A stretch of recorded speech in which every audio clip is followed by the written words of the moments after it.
आराध्य परम पूज्य सदगुरु श्री महंत साहब जी, पूजा के योग सभी संत समाज में चरण कमल में सिर झुका के त्रिवार बंदी करता हूँ। बोलिए श्री सदगुरुदेव की जय। सदगुरु श्री कबीर साहब जी इस धरातल पर महापुरुष हुए। महापुरुष कहते हैं उनको जो महान काम करे, जो सबका भला सोचें, बुरा किसी का ना सोचें, सबके दुख दर्द को समझे, उनको महापुरुष कहा जाता है। और जो दूसरों को दुख दे, धोखे में डाल दे, वो महापुरुष नहीं हो सकता। कृष्ण ने भी कहा है गीता में कहा है कि छल करोगे तो छल मिलेगा, आज नहीं तो कल मिलेगा। कितनी अच्छी बात कही कृष्ण ने। यदि जियोगे जिंदगी सच्चाई से तो सुकून हर पल मिलेगा। जिंदगी की सच्चाई से इंसान कितनी दूर है। कोई दौलत के लिए है तबाह, तो कोई शोहरत के लिए मगरूर है। कहने में इन्होंने कोई कसर नहीं छोड़ी, बहुत अच्छी अच्छी बातें कही। स्वभाव अच्छा होना चाहिए। सूरत का क्या है, वक्त साथ बदल ही जाता है, बदल ही जाती है। तू टेंशन मत ले, मैं कुछ करता हूं, अर्जुन से कहते हैं कृष्ण। जीवन में ऐसे होना चाहिए, सच्चाई होनी चाहिए, इंसानियत होनी चाहिए। अपनी गलती पर अच्छा वकील बनता है, पर दूसरों की गलती पर सीधा जज बन जाता है। ये शब्द सारे जोड़े गए हैं लोगों को धोखे में डालने के लिए। शब्दों का खेल है। कड़वा बोलने वाले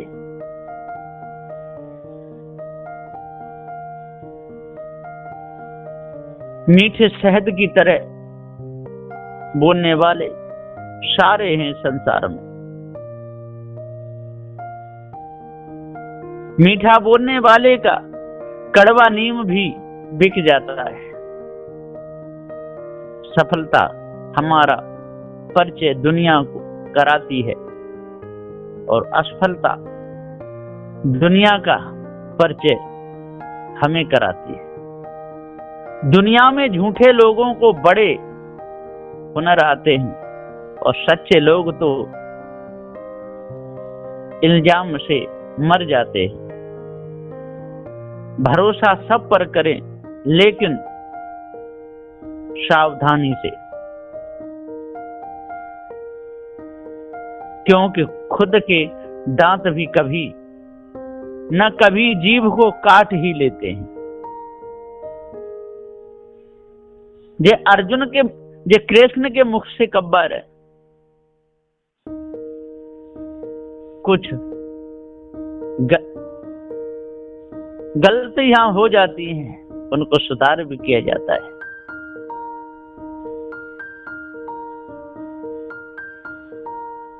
कुछ अलग करना है तो भीड़ से हटकर चलो।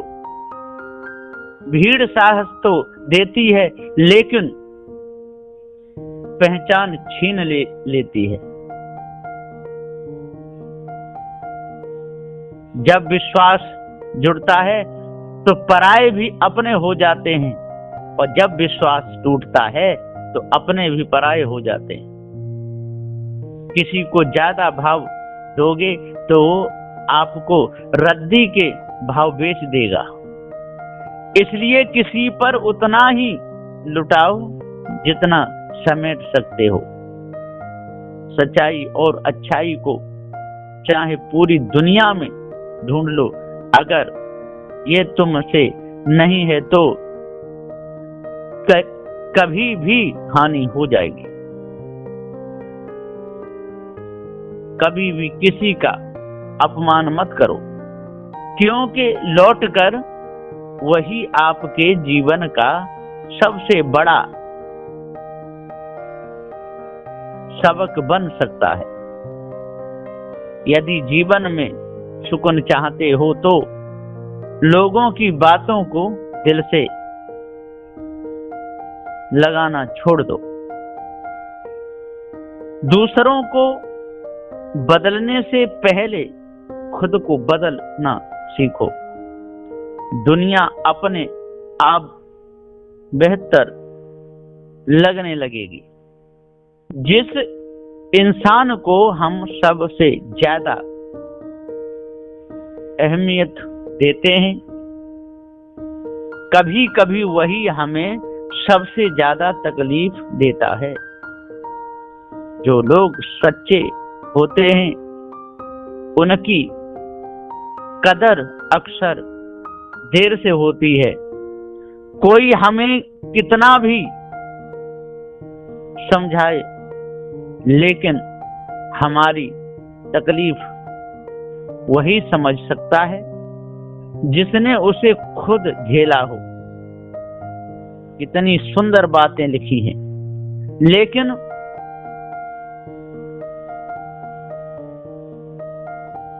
धोखे में ही पूरा समय गया। करनी कुछ और है और कथनी कुछ और है। कथनी के अनुसार करनी नहीं है, कथनी के अनुसार करनी तो सदगुरु श्री कबीर साहिब की थी। सदगुरु कबीर साहिब जैसा कहते थे वैसा ही करते थे। जीवन भर सत्य बात ही कहे, झूठ कभी नहीं बोले। जड़ चेतन दो वस्तु हैं, निर्णय करके जान लो। सदगुरु शरण में आए कर विषय भ्रम को त्याग दो। सदगुरु श्री कबीर साहब जी का निर्णय आर पार का है।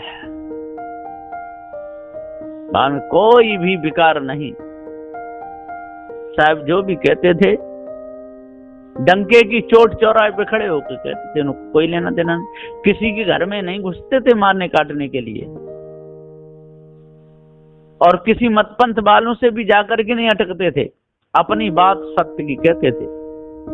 कोई सुन करके माने तो ठीक, और नया माने तो ठीक। अपनी कहते हुए बात निकल जाते थे। लोग जो कहते हैं कि पंडे पुजारियों में जाते थे, या जहाँ महात्मा लोग ज्यादा रहते थे उनके मठ मंदिर में घुस घुस के जाकर कहते थे, ये सारी बेकार की बातें। सदगुरु श्री कबीर साहब जी किसी के मठ में घुसते, अकेले ही थे, वो तो उसी समय कोई मारकूट छुट्टी कर देता। अभी तो पारस सिद्धांत बहुत चल रहा है, और अभी भी किसी के मंदिर में जाए कोई घुसे कहने लगे क्या जो मूर्ति पूजते हो बेकारी करते हो, तो वहीं की वहीं ढेर कर देंगे, छोड़ेंगे नहीं। तो सदगुरु श्री कबीर साहब जी जाकर के लड़ते झगड़ते नहीं थे, नहीं किसी से वाद विवाद करते थे। साहब तो सत्य का उपदेश देते थे, अपनी बात रखते थे। कोई कहता था तो बोलते थे, नहीं तो नहीं चुप बैठते थे। और जिन्होंने सदगुरु श्री कबीर साहब जी की वाणी को समझा वो उबर गए, और जो नहीं समझे वो डूब गए। सज्जनों, कहोगे कुछ और करोगे कुछ और तो बात नहीं बनेगी, तो बात बनेगी ही नहीं।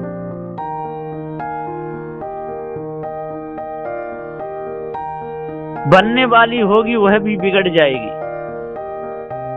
लोगों का कहना है कि राम का भजन करो।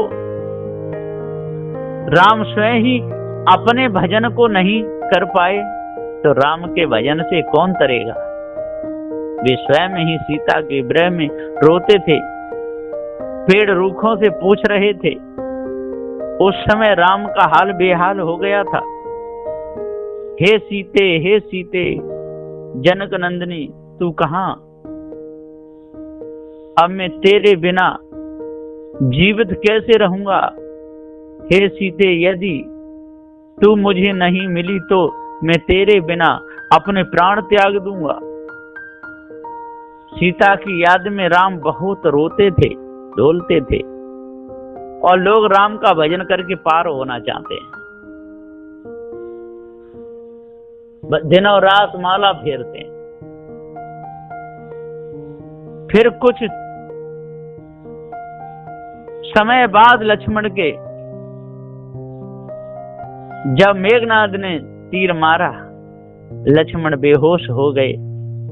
सज्जनों, जब राम को पता चला तब बहुत रोए और कहते थे, भाई मुझे बोल सुना दे, निक अपना रूप दिखा दे, तेरे बिना न मिलता चैन। लक्ष्मण वीर वीर वीर, लक्ष्मण वीर वीर वीर। उस समय ऐसा पता चलता था कि अब राम जिंदा नहीं रहेंगे, अपने प्राणों को छोड़ देंगे। इतने पर भी लोग यही कहते हैं कि राम लीला दिखा रहे थे, वे तो त्रिलोकी थे, उनकी महिमा को कौन जान सकता है। इस प्रकार संसार में लोग अंधे बने हुए हैं। पारखी सदगुरु श्री कबीर साहिब जी कहते हैं कि जब तक आप स्वयं अपने आप को नहीं जानोगे तब तक भटका खाते ही रहोगे। केवल राम की कहानियां ही नहीं, ऐसी कहानी संसार में बहुत हैं। उन कहानियों को पढ़ सुनकर लोग अपने पद को भूल जाते हैं। सदगुरु देव कहते हैं कि हे भाइयों, अब मत भूलो, अब तो आ गए पारखी संत आप लोगों को जगाने के लिए। सत्य का बोध कराते हैं, जड़ चेतन का भेद बताते हैं। यदि आप लोग मोह में फंसकर मरोगे तो नरकगामी होगे। वचन ही कोई बचा नहीं सकता।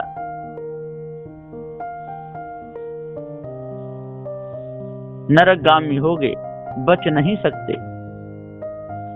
बचने का एक जो उपाय है उसका आप पालन नहीं कर सकते। वह कौन सा उपाय है? वह है पारख ज्ञान। जो भी पारख ज्ञान के अनुसार चलेगा तो मोह नींद सता नहीं पाएगी, मोह नहीं सता पाएगा। मोह त्याग से बहुत डरता है। इसलिए सज्जनों, सत्य को जानो और सत्य को सदा सदा के लिए और असत्य को सदा सदा के लिए त्याग दो। जब असत्य को त्याग दोगे, सत्य को जानोगे, भ्रम को दूर करोगे, तो आपके अंदर से सारी कालमा चली जाएगी। मानवता मनुष्य के हृदय को शुद्ध कर देती है, अमानवता मनुष्य के हृदय को बिगाड़ देती है। सारे संसार के लोग झूठ में फंसते हैं। कोई राम रटे, कोई अल्लाह, करते हैं जग में हल्ला। पारख पद को जान न पाए, धोखे में सब समय गमाए। गोदी में खिलाए रे लल्ला, कोई राम कहीं कोई अल्लाह। सबके सब सारे संसार में दौड़ रहे, धन के लिए, माल के लिए, पद के लिए, घर के लिए, विवाह शादी के लिए देश विदेश में जाते हैं, धन कमाते हैं, मकान बना लेते हैं। कोई रेलगाड़ी खरीदना चाहता है, कोई हवाई जहाज खरीदना चाहता है, कोई 4 पहिया गाड़ी खरीद कर उसमें बैठ करके डोलना चाहता है। ये सारी मन की उड़ानें हैं। बंदी छोड़ सदगुरु श्री महंत साहब जी कहते हैं कि मन की उड़ान में जो उड़ता रहेगा वो कुछ नहीं कर पाएगा। सारे संसार में लोग मन की लगन में उड़ रहे हैं, मन की उड़ान भर रहे हैं, मिलता कुछ भी नहीं है। कहीं भी चले जाओ, लोग दूसरे के धन को देख करके जलते रहते हैं, दूसरे के पद को देख के जलते रहते हैं। दूसरे का सुख देखना नहीं चाहते। अब बताओ उनका हृदय पवित्र कैसे होगा? कभी नहीं हो सकता। भेष बनाकर घूमन लागो मन की लगी लगन में। सद्गुरुदेव कहते हैं कि भेष बना बना करके लोग मन की लगन में खूब दौड़ते हैं, लेकिन उनकी ही लगन उनको ही खा जाती है। उनके ही विचार उनके ऊपर हावी हो जाते हैं। जैसा बोओगे वैसा काटोगे, ऐसा सद्गुरुदेव कहते हैं। कांटे बो फूल चाओ नहीं हो सकते, कांटे ही उगेंगे। गेहूं बो और सरसों चाहो नहीं हो सकता, गेहूं ही उगेंगे। जड़ की पूजा करो चेतन से सेवा चाहो, ऐसा नहीं हो सकता। जड़ाध्यास में ही मानना पड़ेगा। विषय भोगो संसार को चाहो, मुक्ति चाहो, ऐसा नहीं हो सकता। न ऐसा हुआ है न होगा। पारखी सदगुरु श्री कबीर साहब जी ने सदग्रंथ बीजक में पूरा भेद खोल दिया। न कोई ईश्वर है न परमात्मा है, ये सब मनुष्य के हृदय की कल्पना है। अपने आप को ये मनुष्य भूल गया है, इसलिए बताता है ये जगत किसी परमात्मा ने बनाया है। और जब इसे पार ज्ञान हो जाएगा, जड़ चेतन का बोध हो जाएगा, तो इसकी बुद्धि ठीक हो जाएगी। पता चल जाएगा कि हाँ सार क्या है, सार क्या है। और जब तक मस्तक का बोल्ट ढीला रहेगा, तब तक खोपड़ी बिगड़ी ही रहेगी। इसलिए आज अपने आप को जानो, भ्रम को अपने अंदर से दूर करो।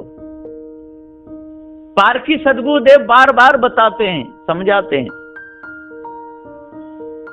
धोखे को मिटाओ, भ्रम को हटाओ, चेतन पूजा करो, पत्थर पूजा से बचो,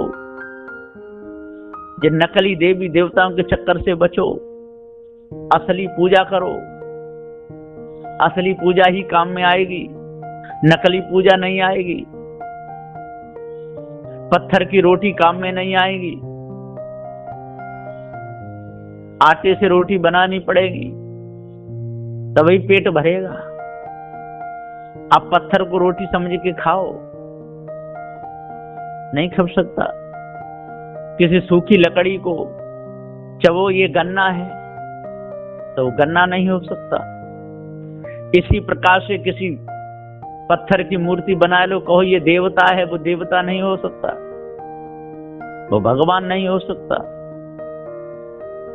सच्चे परमात्मा जो देते हैं, जो सबका भला करते हैं, वही मनुष्य होते हैं। मनुष्य को ही ईश्वर कहा जाता है। किसी किसी देश में तो राजा को ही ईश्वर मानते हैं। नेपाल में मानते ही थे। नेपाल में राजा की पूजा होती थी। जो दे, जो सहायता करे, जो भला करे, वही तो है। लेकिन लोगों ने मनुष्य से अलग, जीव से अलग कल्पना करके इस ब्रह्म परमात्मा को ठहराया। वो भ्रम है, वो भूल है। आज लोग कहते हैं वही परमात्मा जीव है। अरे जिस परमात्मा की कल्पना की लोगों ने, वो तो कल्पना मिथ्या, धोखा है। चेतन जीव सत्य है, अजर अमर अखंड है। परमात्मा सबको सुख दे, सबके भाव को समझे, किसी को दुखावे नहीं, उसको कहते हैं। तो कौन है? यह मनुष्य ही है। मनुष्यों में सब नहीं, कोई कोई। और जो व्यापक, जो ब्रह्म है, जो आत्मा माना है, यह महाधोखा भूल है। इस भूल में लोग समय गंवा रहे हैं। सब इकट्ठा करना चाहते हैं, एक ही में साधना चाहते हैं। पाप और पुण्य के भेद को ही नहीं समझते, जीव और कल्पना को ही नहीं समझते, कल्पना को ही जीव में मिलाना चाहते हैं। कल्पना करने वाला ये जीव है, जिसकी कल्पना की वो है नहीं। कल्पना करने वाला ही सत्य है। इसलिए अपने आप को जानो, भूल को अपने अंदर से त्यागो, पार की सदगुरुदेव की शरण में लगो। पार की सदगुरुदेव सबका भला चाहते हैं, बुरा किसी का नहीं चाहते हैं। अपना पवित्र हृदय करो, मानवता को धारण करो, दानवता को त्यागो, तब पूर्ण शांति मिलेगी। नहीं तो मिथ्या धोखे में सारा जीवन चला जाएगा। बोलिए श्री सदगुरुदेव की।